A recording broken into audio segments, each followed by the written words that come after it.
Assalamualaikum Ustaz. Waalaikumsalam warahmatullahi wabarakatuh. Saya mau tanya, ada orang tua masih hidup tapi dia membagi harta warisan kepada anaknya, namun ada satu anaknya tidak dia kasih karena sikit pun tak dia kasih. Gimana itu Pak Ustaz? Kalau dibagi waktu masih hidup namanya hibah. Kalau dibagi masih hidup tapi diserahkan sesudah mati namanya wasiat. Wasiat tak boleh lebih dari total sepertiga harta. Itu ruko yang ada di Batam, ku kasih untuk kau, tapi nanti sesudah aku mati. Apa namanya? Wasiat. Ternyata harga ruko itu 1 miliar. Harga ruko 1 miliar, warisan dia totalnya 2 miliar. Maka yang sah untuk si anak hanya 666 juta. Yang 1,3 mesti tetap dibagi kepada ahli dua.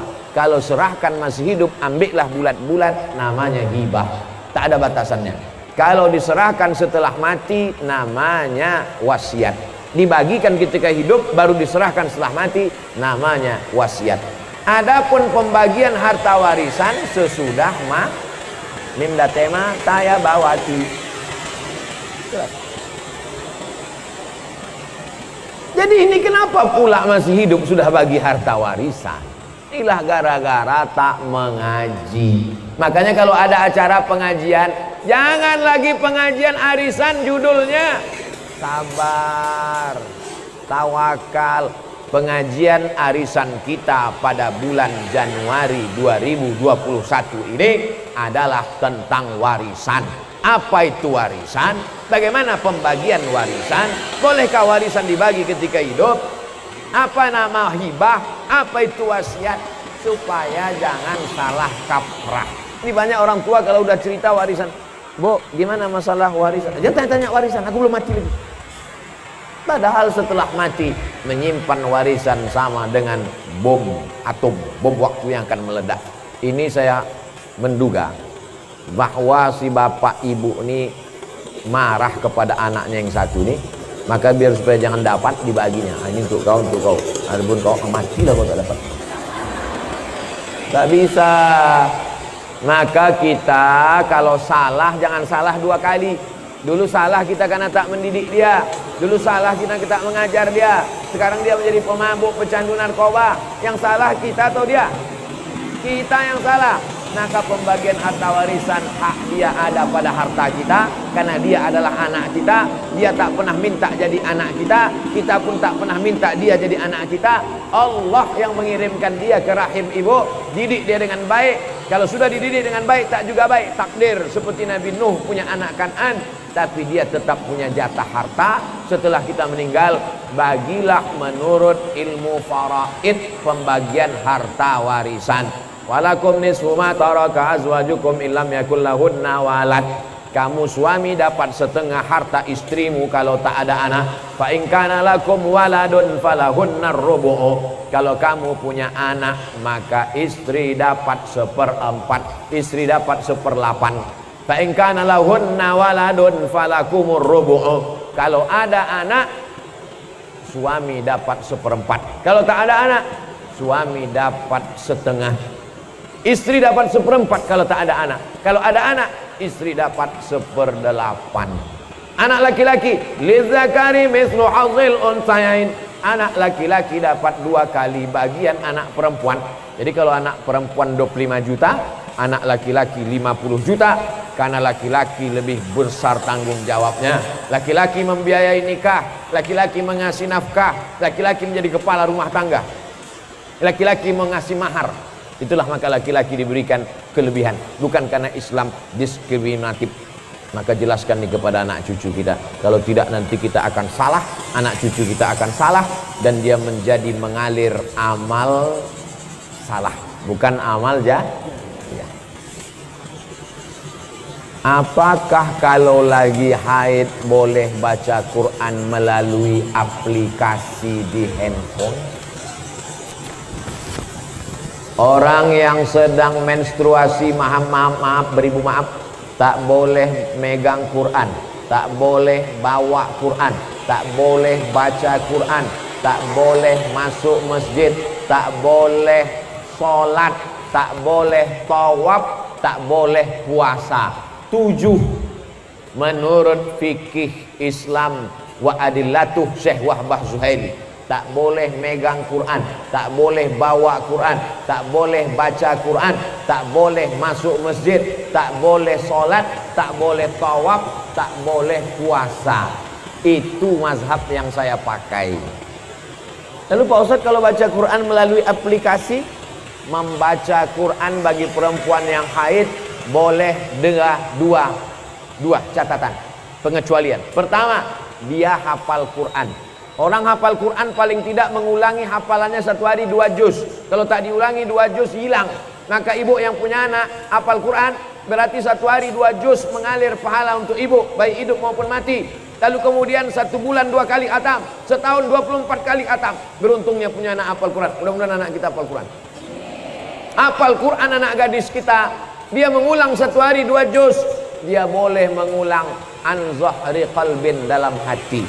Maka nanti kalau ibu nampak ada anak ibu diam aja, itu dia sedang ngulang hafal. Kalau dia hafal Quran. Kalau tak hafal, tak tahulah kenapa dia. Yang kedua, guru boleh membaca walaupun sedang haid, tapi ayatnya potong-potong. Guru tahfiz di pesantren. Anak-anak baca ya. Innallaha la yastahyi ayyab riba, potong-potong, dibacanya pangkal. Silakan baca. Innallaha la yastahyi ayyab masalam faham. Tak boleh dia baca normal macam orang yang sedang dalam keadaan suci, karena Quran itu suci, sedangkan dia dalam keadaan haid, dalam keadaan kotor secara spiritual, bukan secara zohir. Karena perempuan itu tetap bersih, tapi tidak suci. Bersih tubuh, sama macam maaf orang junub, badannya bersih tapi tidak suci menurut pandangan hakikat. Ini yang paling penting dipahami. Samakah pahala baca Quran melalui smartphone? Baca Quran di dinding, ada tertulis di situ dinding, masuk masjid. Ya ayyuhalladzina amanu taqullaha wal tanzur nafsum ma qaddamat lighad. Baca Quran di dinding. Yang satu lagi baca Quran di handphone. Kutiba alaikumul qitalu fil qatla al-hurru bil hurri wal 'abdu bil 'abdi wal unsa bil unsa. Yang satu lagi melihat mushaf Al-Quran. Ya ayyuhalladzina amanu ista'inu bis sabri was shalah. Melihat mushaf, melihat handphone, melihat dinding. Pahalanya bukan dilihat kau baca Quran dari mana, tapi yang dilihat adalah lafaz di mulut dan di hati. Mulut fasih, tahsil, tajwid, hati ikhlas. Walaupun kau baca di pelepah kurma. Ada Quran zaman sahabat Nabi, Quran macam kita dicetak sekarang? Mana ada? Pakai resleting pula lagi. Kenapa kau tak pernah baca Quran ini? Saya sebetulnya mau baca Pak Ustaz, terus resletingnya macet terus tiap hari. Oh, kasihlah minyak jelantah. Dulu Quran ditulis di pelepah korma, di tulang onta, di batu apa namanya? Batu lepes. Satu ceper macam piring ditulis. Jadi Quran tidak dilihat di mana, mau di kertas. Kertas adanya bambu yang ditumbuk, bambu, tahu bambu? Buluh ditumbuk halus jadi bubur, dijemur. Itulah asal muasal kertas dari Cina. Lalu kemudian ada kertas satu lagi di Mesir, pohon bardi, tumbuhnya di tepi sungai Nil, disusun-susun melintang membujur, dipres pakai tanah liat, dijemur. Namanya kertas papirus. Kertas paling tua 2, satu dari Mesir, Fir'aun, satu dari Cina. Lalu kemudian barulah belakangan datang kertas masuk ke kota Makkah. Jadi Quran ditulis di kertas, di batu lepes, di tulang onta, di pelepah korma. Yang dilihat bukan baca di mananya, tapi yang dilihat adalah pelafazan mulut dan keikhlasan hati. Ini Qurannya bukan main lagi, mahal minta ampun. 30 juta harga Quran. Diletakkan di lemari tamu di depan. Setiap tamu yang datang menengok macam menengok kucing.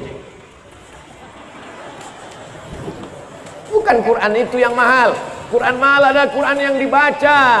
Seorang ibu mengajarkan anak-anaknya sambil masak pagi. Tak ditengoknya pun Quran itu sambil masak. Bismillahirrahmanirrahim. Wadduha wallaili idza saja. Ma wadda'aka rabbuka wa ma qala. Walal akhiratu khairul laka minal ula. Sambal belacan ditengok.